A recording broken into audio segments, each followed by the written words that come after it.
For section 4.1, work together, we're going to be going over preparing a chart of accounts and opening an account after that.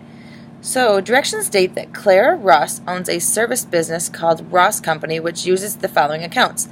And in the book and in your directions, it lists out several different accounts. And we need to go through here and make a chart of accounts for those given accounts. So first thing we need to do is we're going to list it up here. We know it's called Ross Company. Alright, chart of accounts already listed there for us, so we just continue on with the next thing. We know that we must arrange our expense accounts in alphabetical order using 3-digit account numbers and number the accounts with a division by tens. So first things first, we're doing the left side, which is our balance sheet accounts. So we're going to type in balance sheet accounts. We're going to stay on the left side for right now, listing out our categories. Our first category is going to be our 100 accounts, which are our asset accounts. Now we need to look at our given account titles and determine which ones are assets and put them under here in the given order. So first one I see is going to be 110, and that's going to be given to our cash account. Next account I see we have 2 accounts receivable accounts, Megan Alvarez and Tyler Link. We need to go by the last name, and we see that Alvarez comes before Link, so we're going to go 120, Megan Alvarez. Our next account is 130, accounts receivable, Tyler Link. I also see that I have supplies listed out there, so 140 is given to my supplies because I'm going in account numbers by 10. And then my last asset I have listed is a prepaid insurance. So I'm going to go 150, prepaid insurance. Now our assets are all listed in given account numbers. We're going to move on to our 200 accounts, which is our liabilities accounts. Got to keep in mind, we got to put a parentheses in there, else it's not going to show us that any numbers are in there. So 200s. Notice that these account categories are centered also. The book does it for you, but if you were to do this on paper, you would need to make sure you go to the center of the column and put it on there. And now we're going to go out and list our liability accounts left aligned with the 200 account numbers. First account one I see is accounts payable Mid-City Supplies, and I have an accounts payable Shearer Supplies. So 210 is going to go to Mid-City because Mid-City comes before S in Shearer. So 220 is going to be accounts payable Shearer Supplies. Now those are all the liabilities I have in there. So my last account is going to be, category is going to be owner's equity for 300.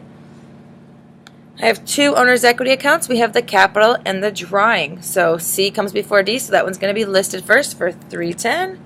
Clara Ross, capital. 320, Clara Ross, drawing. So we've seen that we've listed all the left column accounts are our balance sheet accounts, which are our assets, liabilities, and owner's equity. All right, now we're going to move on to the right side. We're going to list over here on the right as our income statement accounts.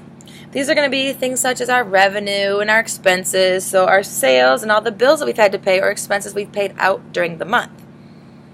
So first one first, we have parentheses 400 for our revenue accounts. Now this is any money we brought in. In my chart here, I see that the only thing I have is going to be my 410 for sales, because that's all the revenue I've made for the month. Below that is our last category. It's our 500 category, which is our expenses. And now in the directions, remember, it stated that we need to arrange our expense accounts in alphabetical order. So I see 1, 2, 3, 4, 5 different accounts we need to go right now. So first one's first is going to be obviously the A for automobile, so 510, automobile expense. Next one up is going to be my 520 account, because the next one I have is insurance expense.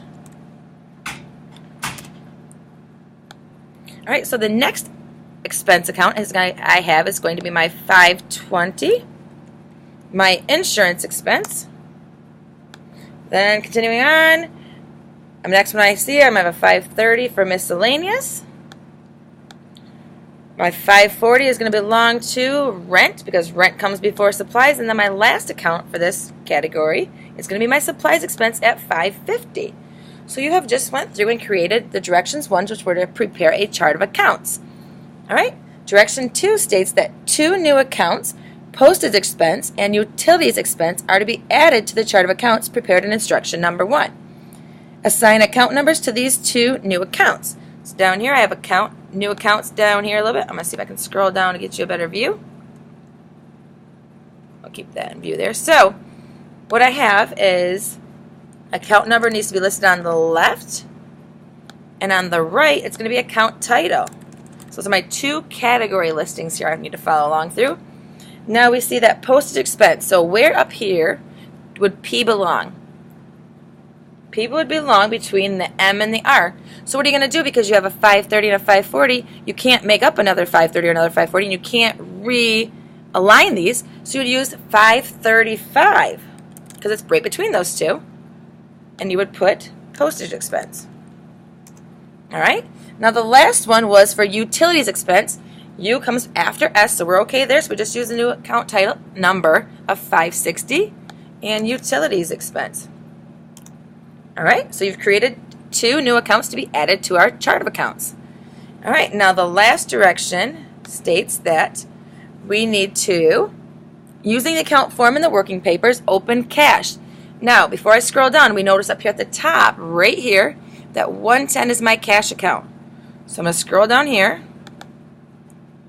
We're going to open our cash. So put the cash title there. My account number was 110. And you have just completed Work Together 4.1. You have made a chart of accounts, you have added two new accounts, and you have opened cash. All right, so take your time, review this over, and head on out and try 4.1 on your own.